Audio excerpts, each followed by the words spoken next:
In the name of God. Today, friends, we are with you with a short scary story. Candle title: The Manor That Breathes. Open book summary. Evelyn, a journalist chasing folklore, enters an abandoned manor where a family mysteriously vanished decades ago.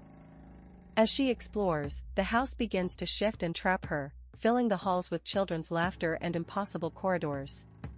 She discovers a dining hall ruled by a faceless figure, surrounded by whispers and clawing hands. The manor reveals its true nature, a living entity that consumes souls, carving their names into its walls. Evelyn becomes its latest victim, swallowed into the darkness, while the house resets itself, waiting patiently for the next guest. The rain had been falling for hours, a relentless curtain that blurred the forest into a trembling watercolor. Evelyn pressed deeper into the abandoned manor, her flashlight trembling in her hand. The locals had whispered about this place for decades, how the family who once lived here vanished overnight, leaving dinner plates still warm on the table. She had come as a skeptic, a journalist chasing folklore, but the silence inside was heavier than any myth. The walls seemed to breathe, exhaling a damp chill that clung to her skin. Every step echoed too loudly, as if the house were listening. She passed portraits whose eyes glistened with moisture, though the paint was cracked and ancient.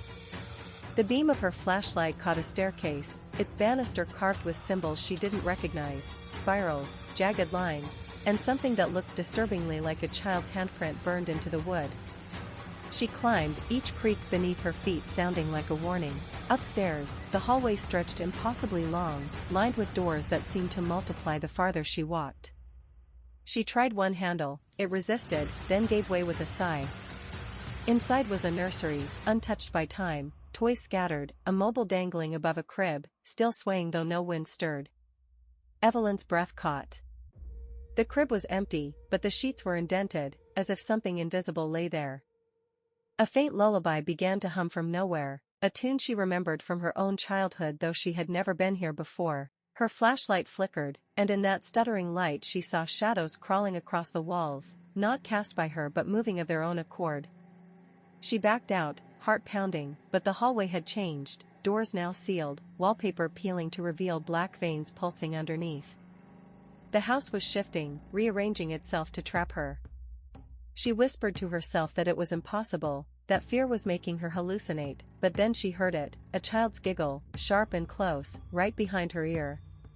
She spun, but the hallway was empty. The giggle grew louder, multiplying, until it became a chorus of unseen children laughing in the dark. Evelyn ran, but the floorboards buckled, swallowing her steps, and the walls closed in like a throat tightening around prey. She stumbled into a room that hadn't been there before, a grand dining hall, its table set for a feast.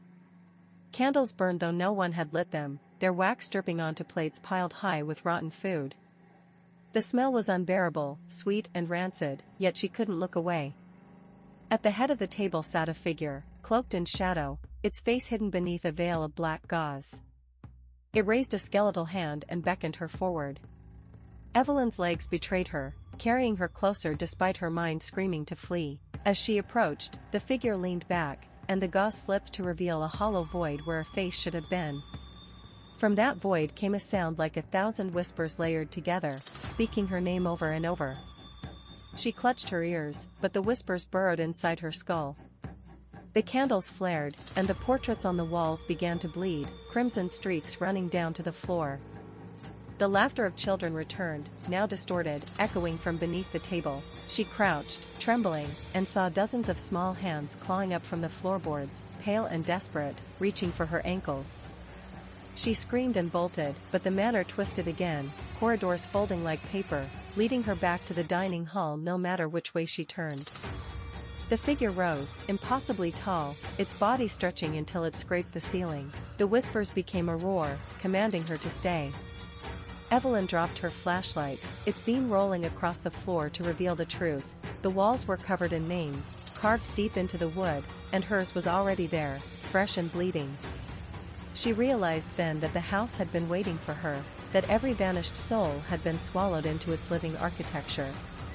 The floor split open, revealing a pit of darkness that pulsed like a heartbeat.